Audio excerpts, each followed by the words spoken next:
You know what nobody tells the founder? Having too many ideas can actually destroy a business. And I learned this while working with a startup in the UK a few years ago. Everybody was, excited, but strategically the business was scattered. And this is something I've repeatedly noticed working with the startups internationally or nationally. Creative founders, love building products and that's their forte. But very few founders because if a company itself does not understand its core business and its direction, no amount of innovation can save it. We spoke about which products had long term commercial potential, which innovations were emotionally exciting but commercially weak, and which products could create market leverage. Then, which product could actually become the face of the company. You know what nobody tells the founder? Having too many ideas can actually destroy a business. And I learned this while working with a startup in the UK a few years ago. Think about this.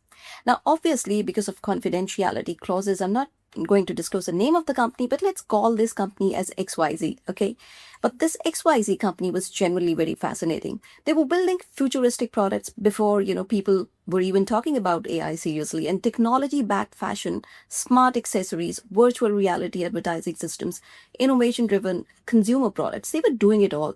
Even experimental lifestyle products integrated with technology were their forte. And honestly, when I first looked at their portfolio, I was like, wow, that's quite impressive. I was impressed, but after a few days, I realized a massive problem, and they were innovating too much. That was the problem.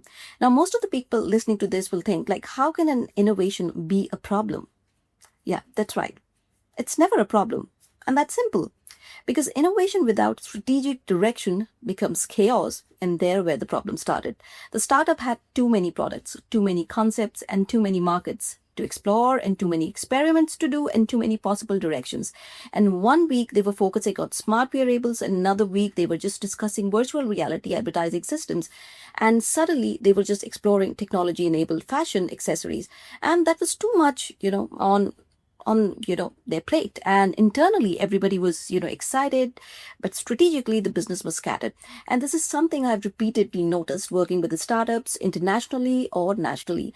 Creative founders love building products and that's their forte, but very few founders know that what deserves scaling, what deserves protection, and all those should actually not be ignored. And honestly, that's where businesses quite bleed money. So when I started working with them, my role was not just, to grant them patents and to help them with their innovation strategy. But this time where people, were completely misunderstood about innovation strategy, what actually it means, etc. So most of the people working with the innovation strategy, think everything is legal, paperwork, documentation, and technical language. No, that's not the case. Real innovation strategy is business thinking. My first question to them was not what do you actually, want from this patent, but my first question was what exactly are you trying to become? Because if a company itself does not understand its core business and its direction, no amount of innovation can save it. So we started breaking it down, step by step strategically. So we spoke about which products had long-term commercial potential, which innovations were emotionally exciting but commercially weak, and which products could create market leverage, which ideas could exactly be copied, and what products needed confidentiality instead of the public exposure. So which innovations should become the brand assets instead of the patent assets, and most importantly, we were discussing which product could actually become the face of the company. Yes, that was important at that point of time, and honestly, this is where most of the founders fail, because founders become emotionally attached to ideas, emotionally attached to their products, but markets are emotionless. That's right. The market does not care how hard you work. The market only rewards clarity, positioning, timing, strategic execution. And this became even more important because competitors were, constantly emerging. Copycat products were there, and similar concepts were there. Manufacturing advantages were there. Rapid imitation cycles were there. And in today's world, things move even faster, because of artificial intelligence and we all know that. Now, here is the interesting part. The company did not need any innovation strategy. Initially, they thought so. They already had innovation, and what they lacked exactly was the focus. Once we started restructuring the innovation direction strategically, everything changed. I worked with, almost, handhold them, working with them on a constant basis. Instead of randomly building everything, they started identifying the strongest opportunities and their most defensible innovations with the highest market commercial potential and the products that could actually scale globally. And this is something, most of the founders never realize early enough.